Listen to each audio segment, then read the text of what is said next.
భద్రాద్రి కొత్తగూడెం జిల్లా కొత్తగూడెం సుజాతానగర్లోని ఉప market yard private ధర్మకాంటాలో మోసానికి పాల్పడిన నిందితులను అరెస్టు చేశారు. కొత్తగూడెం డీఎస్పీ అబ్దుల్ రెహమాన్ మీడియా సమావేశంలో వివరాలు వెల్లడించారు. యార్డులో పనిచేస్తున్న ఇద్దరు ఆపరేటర్లు గుమస్తా బూక్యా అర్జున్తో కలిసి మార్కెట్ యార్డులో పత్తి కొనుగోలు చేస్తున్న ఇద్దరు వ్యాపారులను మోసం చేసి 268.95 క్వింటాల పత్తిని కాటాలో ఎక్కువగా చూపించారని తెలిపారు. దీంతో 16.58 లక్షల రూపాయల మేరకు మోసం చేశారని బాధితులు పోలీసులకు ఫిర్యాదు చేశారన్నారు. తప్పుడు లెక్కలతో మోసం చేసిన 26 మంది వ్యక్తులను అరెస్టు చేసిన వారి నుంచి 13.18 లక్షల రూపాయలు 18 ఆటోలను స్వాధీనం చేసుకున్నామని వివరించారు. మరో ఇద్దరు పరారీలో ఉన్నారని డీఎస్పీ పేర్కొన్నారు.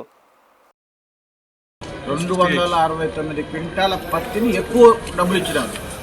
యాక్చువల్గా వాళ్ళు అంత క్వింటాల పత్తి తీసుకుని 16,58,987 రూపాయలు వాళ్ళకి నష్టం జరిగింది. అసలు అంటే ఒకరోజు ఎక్కువ ఉంది, ఒకరోజు తక్కువ ఉంది, రేట్ని బట్టి వీళ్ళు ఎట్లా ఐడెంటిఫై చేశారు సార్? 3 నెలల తర్వాత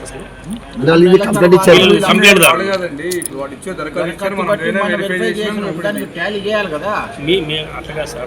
మాకు నష్టం జరపడుతుంది క్లియర్ కనపడుతుంది. ఇప్పుడు వాళ్ళు ఎంత డబ్బులు ఇచ్చారు?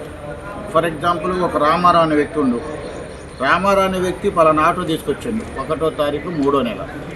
వాడికి ఎంత డబ్బులు ఇచ్చిండు, ఆ బిల్లు ఈ వే బ్రిడ్జి మీద ఎంత కొట్టిండు, ఎన్ని క్వింటాలు అదనం కొట్టిండు, ఎన్ని కేజీలు క్వింటాలు క్లియర్ కనపడుతుంది. ఇక్కడ అదనంగా ఇచ్చిన డబ్బులు ఇక్కడ కనపడుతూనే ఉంది కదా.